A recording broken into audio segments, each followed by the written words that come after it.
In this short tutorial, you will learn how to update WhatsApp to the latest version on an Android device.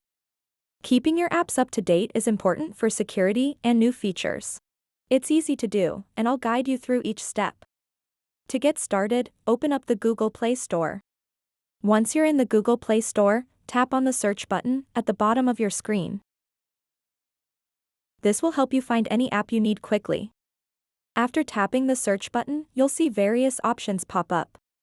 Tap on that search bar and type in WhatsApp and hit search. Select WhatsApp from those search results. It should be one of the first options listed.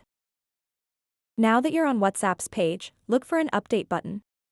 If there is no update available, it may show open instead. If you see an update button, simply tap it. This process might take a few seconds, depending on your internet speed. Once completed, WhatsApp will indicate that it has been updated successfully, and you'll now see an open button instead of an update. So that wraps up this tutorial.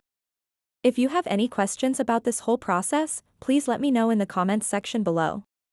And if this video helped you out, please give it a big thumbs up and subscribe to this channel for more tutorial videos like this one. Thank you so much for watching, and have a good day.